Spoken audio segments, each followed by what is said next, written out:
Okay, Assalamualaikum and good morning. Right, so as for today, okay, we are going to look into the frame analysis design, okay, of a precast concrete column. Right, so we have a precast concrete structure, okay, that is shown in this example. Right, so and this example is actually from the multi-story precast book. Right, okay, so I will give you the reference, okay, to the book later. Okay. Right, so as for this example, right, so we have a four-story brace column shown in figure 4.51, okay, that carries beams on either side in a symmetrical arrangement. The distance from the face of the column to the point load V is nominally 60 mm. Right, so the construction allowance is 10 mm. Okay, and the beam reactions are given in table 4.13. Right, so we can see here, okay, given in this example, okay, is the details, okay, for the structure that we will be dealing with. Right, so we can see that it consists of four stories, right, okay, and the floors above, okay, has the height of 3 meters, okay, and then we for the lowest floor, okay, we have the height of 3.6 meters, right? Okay, so these are the floor height of the building. Okay, then we can also see from the figure, okay, that is on our right, so this is where the reactions is affecting our column. Right, okay, so we have V, right, so basically this V is actually the reactions, okay, that is due to the loadings from the beam. Right, okay, so and as for these values of the beam reactions, okay, so these are actually calculated based on the load transfer. Okay, so we have the loads from the beams, okay, transferred to the column, right? Okay, and it is transferred by the reactions, right? So these beam reactions, okay, for this example, okay, is shown in table 4.13. So we can see that we have the loadings for roof, okay, and also the loadings for the other floors, right? So we have permanent action, okay, and also we have the variable action values, okay, right? So as for this example, okay, we are going to calculate the maximum and minimum action loads and moments, okay, and then draw the bending moment and also axial force diagrams, right? Okay, so as for these values, right, so for the bending moment diagram, okay, we are going to actually draw these figures, okay, particularly for the column only, right? Okay, because we know that as for this example, okay, which is for a precast construction, okay, we have a pin jointed connection, okay, between the column and also the beams, right? So no moment distribution will be done in the beams, right? So we only have the redistribution of moment that is done only within the column, right? Okay, so we are going to look into that. Okay, right. So as for the solution, right? So we are going to try 300 times 300 mm column. Okay, this being the smallest recommended size for a four-story building, right? Okay, so this is the size, okay, that we are going to refer to.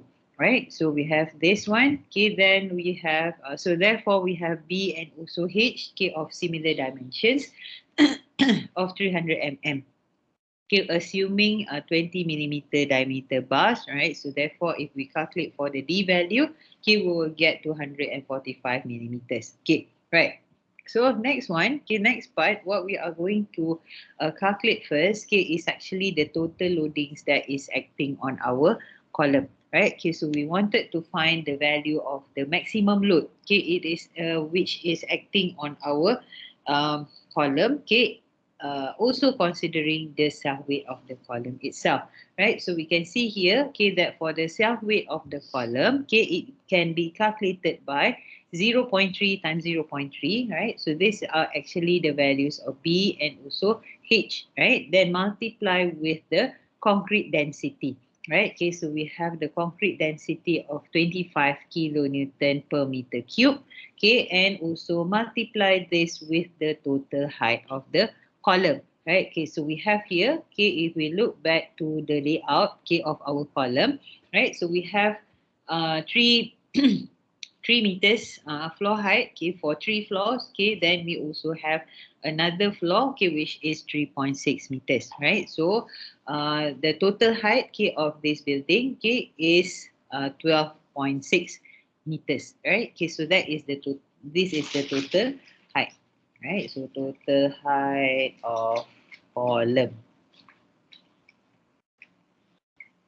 Okay, all right. So we have here 28.4 kilonewton. So next, okay, what we are going to do here, okay, is to calculate the maximum action load per floor. Right. So for this, okay, we have 1.35 multiplied with permanent action, then plus with 1.5 times with the variable loads. Right. So why we are considering this? Okay, this factor of safety, okay, is actually considering the ULS, okay, which is the ultimate limit state, right? So that is why, okay, our values of the partial factor of safeties is 1.35 and also 1.5. Okay, right. So we are going to use those, okay, and also we are going to calculate for the NED max, right? So this NED value is the action force, right? So 1.35 k times with the self weight, okay. Right, so this 28.4 K is the self weight of the column, right? Okay, then we have 160, right? So this 160 is the permanent action that is from both sides, right? Okay, so if we look back, okay, to the table 4.13, right? So we can see, okay, that we have this permanent action that is from transferred from the roof floor, okay, is 80 kilonewton.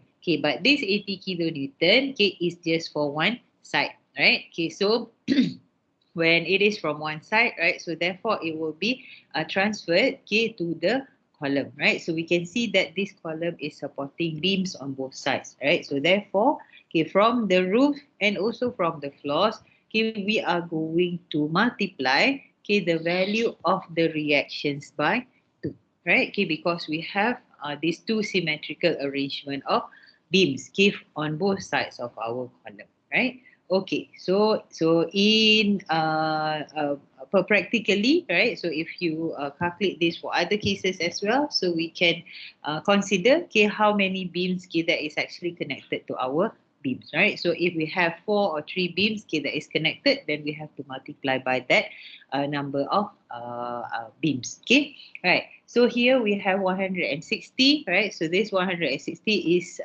from this 80 kilonewton, okay, reaction. So multiply this by 2. So it's 80 multiplied by 2. Then also we have the loadings that comes from the floors, right? So for the floors, okay, the value of the loading is 108, right? So 108, okay, is the value, okay, for floors. So again, we are going to multiply this by 2. So we have 216, okay, for each floor, okay, and we multiply this by 3, okay, because we have 3 floors, right? So kita ada this one, okay, 2 and 3 floors, right? So the loadings comes from these 3 floors, right? Okay, so we have here 3 times 216, right? So this 216 just now it comes from 108 multiplied with 2. Okay, then plus with the variable load, right? So this variable load comes from the values of that is given in table 4.13 as well, right? So we have 27 and also we have 90, right? So again, we are going to consider the values of this variable load also from both sides, okay, right? So we have 1.5 times with 54 plus with 3 times with 180, okay? So we come to a total of 220.1 kilo Newton, right? So this is the maximum load, okay? That is the maximum load or the total load that is acting on our column, right? Okay, so we are considering from the top floor, okay, until the ground floor, right? Okay, so we have a total of 220 kilonewton. Okay, then as for the total ED minimum, right? So this will be considering the serviceability limit state, right? So under serviceability limit state, right, the partial factor of safety is 1. Okay, and we are going to only consider for the permanent action, right? So therefore, the permanent action that we are going to consider, okay, is only this, right? Okay, whereas we have the self weight, okay, as well as the values of the reactions that is from the floors, right? So we are going to calculate those, okay, and multiply this by the partial factor of safety of 1, right? So all this, okay, will be calculated here, right? Okay, so we have the value of 836.4 kilonewton. Okay, all right. So done with that. Okay, so the next one, okay, that we are going to calculate is the values of the moments. Okay, so maximum bending moment occurs owing to patch loading alternating on successive floors. Okay, where the beam action V, okay, minimum on one beam and V maximum on the other beam. Right? Okay, so we have the beams on both sides. Okay, so therefore we are going to use these values of minimum and also maximum, right? So why we are doing this? Okay, we are actually wanting to find, okay, the maximum value of variable moment, okay, that is acting on the joint, right? Okay, so the eccentricity of V at each side of the column, okay, about the center line of the column, okay, is E equals to 0.5 H plus with 60. Right, okay, so we have this equation, okay, in order to calculate the value of eccentricity, and plus with the construction allowance of 20 mm. Right, okay, so in order to calculate this eccentricity, okay, actually we are going to use the dimension of the column itself. Right, so the dimension of our column is 300 mm.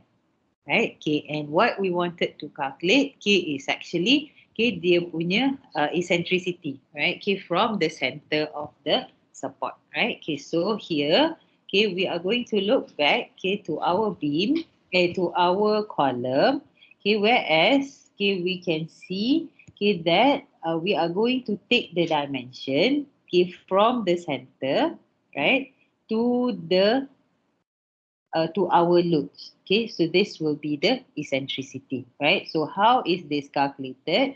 Okay, is that we are going to use this equation. Okay, so we have E equals to 0.5 times with H of 300, okay, plus with 60, okay, plus minus 10 mm, okay, of the construction allowance, right? So if you calculate this, okay, so therefore we are going to get with 0.5 times with 300 plus with 60, right? So we will get 210.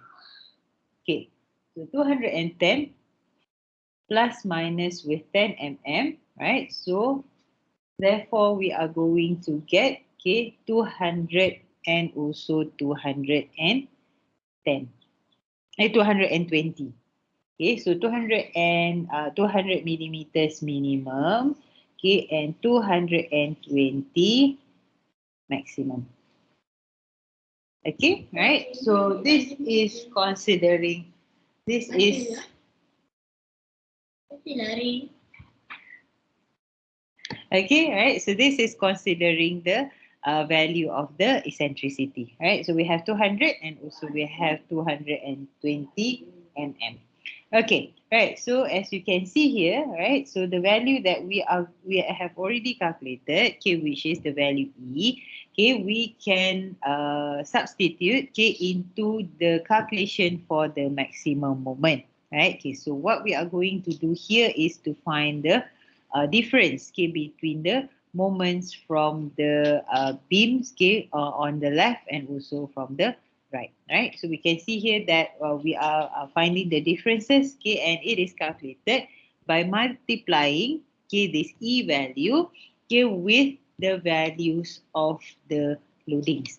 And these loadings is not inclusive of the self weight of the column, right? Okay, so we are only considering the loads that comes from the beams, right? Okay, so we have here 0.22 multiply with 1.35, okay, permanent action plus with 1.5 variable action, right? So permanent action, okay, will be for the roof floor, right? So as for the roof floor, okay, so basically we are going to have the permanent action of 80 kilonewton, okay, as well as 27 kilonewton of variable action, right? So for the floors, okay, we are going to have 108, okay, and also 90, okay, as the values of the loadings. Okay, right? So those are the loadings that we are going to consider. And we are not going to consider the self-weight, right? So please remember that. Okay, so that you will be able to get the values that is given here. Okay, then we are going to deduct, okay, the value, okay, that is from one side, okay, to the other side, okay, which we are only considering the permanent action, right? So here we are only considering the permanent action with the partial factor of safety of 1, right? So we deduct this value, okay, so basically, okay, it will be like this, right? So we have a maximum moment from one side, okay, then multiply with the minimum moment from the other side, right? So we are going to get the highest difference, okay, between the values of moments.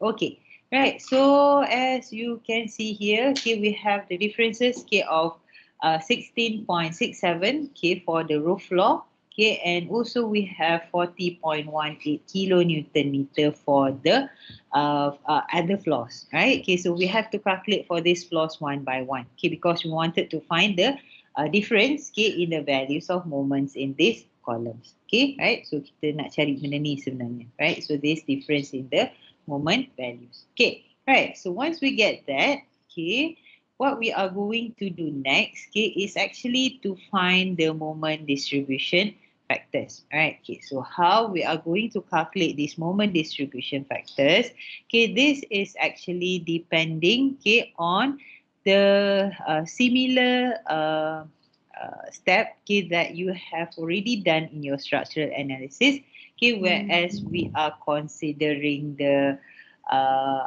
values of K, which is the stiffness factor, right? Okay, so we know that, okay, in the moment distribution method, okay, we are using that the technique, okay. So you need to determine the value of K first, okay, what is the value of K, and then we are going to also determine the value of distribution factor. Right, so this distribution factor shall be calculated using the equation of K divided by summation K. Right, okay, so from here, okay, we will be able to distribute, okay, the moments, okay, in our beam, right? Okay, in our column, right? Okay, so basically what you can see from this figure, okay, that I'm showing now, right? So this is actually the values of the moment distribution coefficient, okay, which is calculated, okay, from this equation, right? So kita calculate daripada yang ni. Okay, so as for this K value, okay, nak dapat daripada mana pula, right? So this K value will be based on the values of stiffness factor, okay, that you can determine based on the supports, right? Okay, so if we still remember in your structural analysis, okay, we are going to calculate, okay, based on whether we have a far end fixed or far end pin. Right, so it goes the same way, okay, for our calculation, right? Okay, so as you can see here, okay, if we are considering our beam, right? So here, in this column, right? So if we focus on this column, right? So we have this end here, okay, is considered as pin joint, right? Okay, which is at the end of our column. Okay, then, okay, if we are considering from this roof floor, okay, to the this is considered as the third floor, right? So this is the first floor, okay, first, second, third floor, right? Okay, so if we are considering from here to here, right? So from this point, okay, to the point where we consider the third floor, right? So therefore, that is considered as far end fixed, right? So any internal joint, okay, will be considered as a fixed joint, right? Okay, then if we are referring to this joint, okay, this joint. Nak ibu habis kelas pukul berapa? Sana kira. Okay.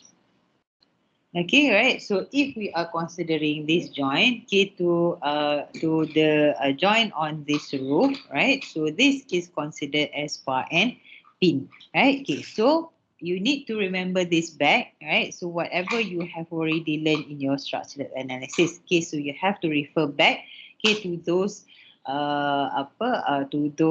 calculation, okay, right? So here, okay, if we have far and fixed, okay, far and fixed join, right? Okay, so therefore the value k, okay, or the equation k will be 4ei over l. Okay, then for far and bin,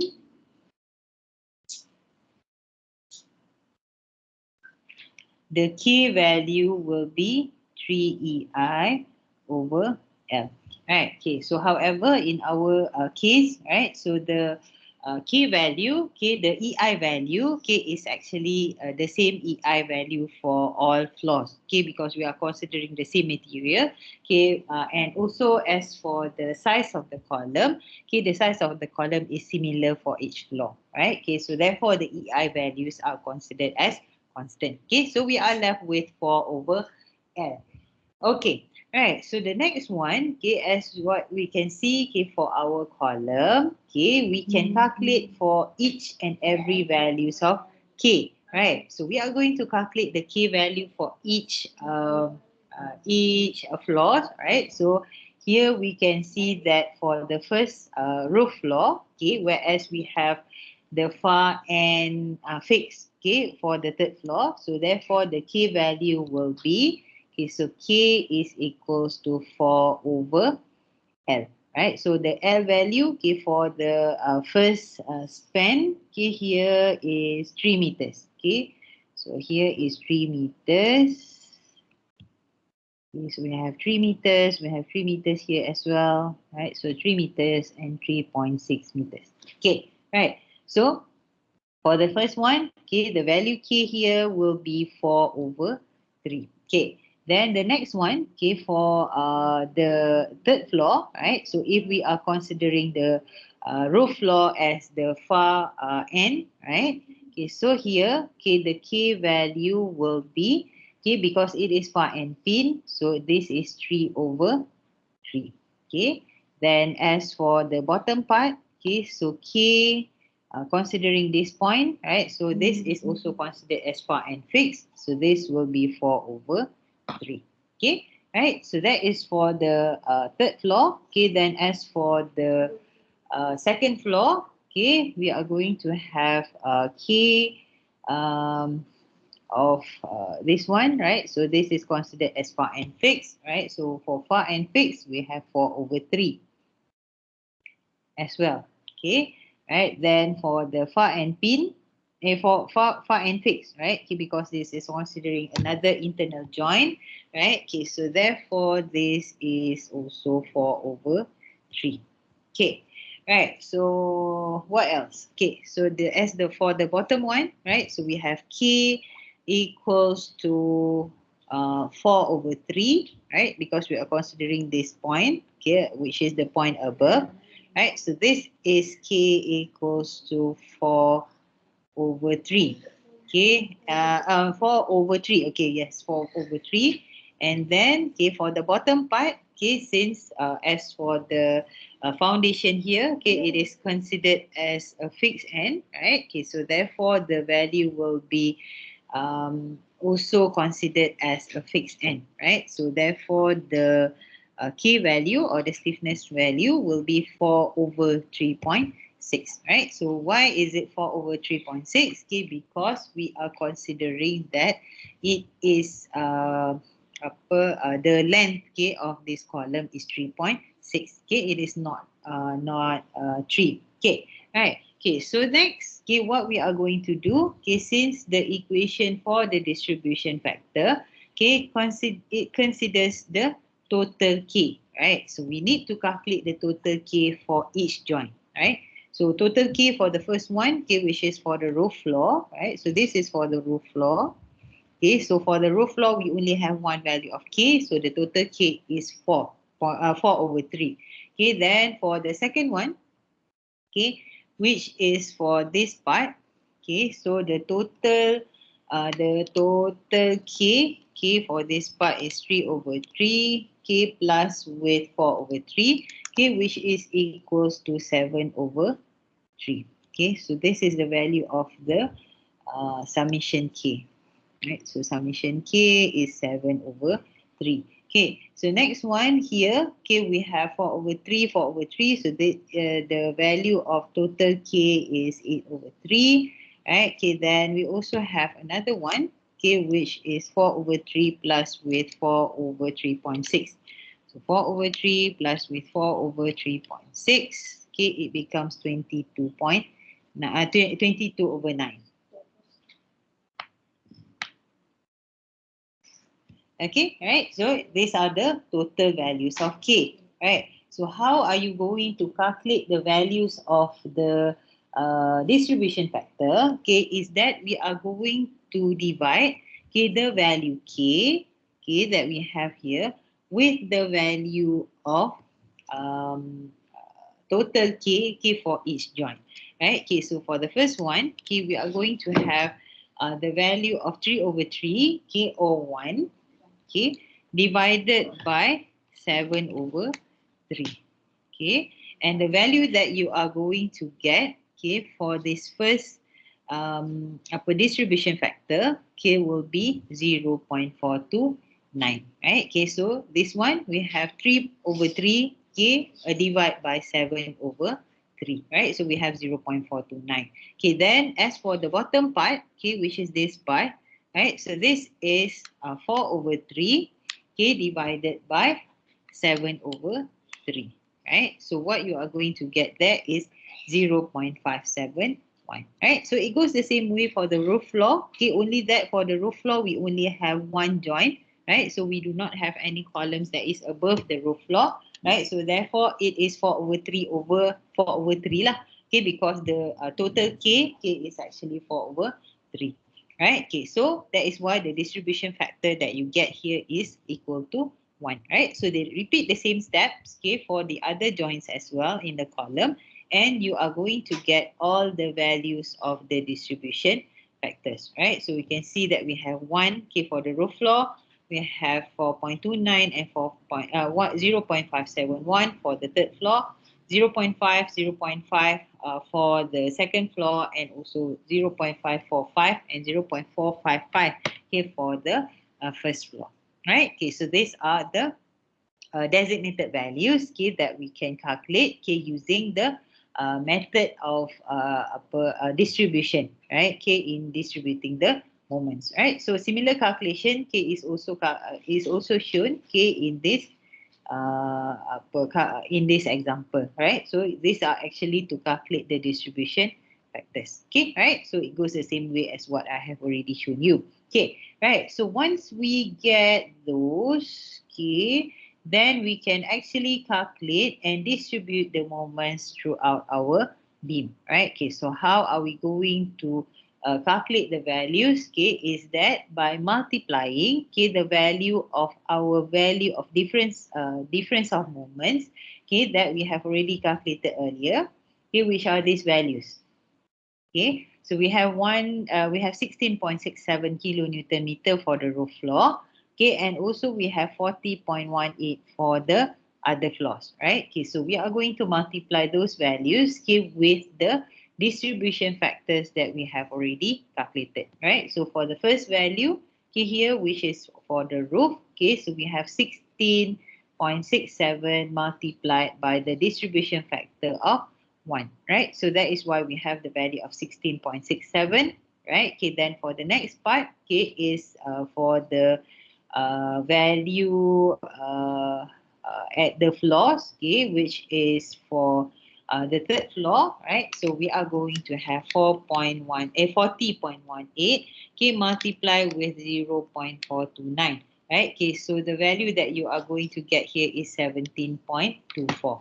Right, so this value K is actually calculated, okay, by 40.18 multiplied with 0.429.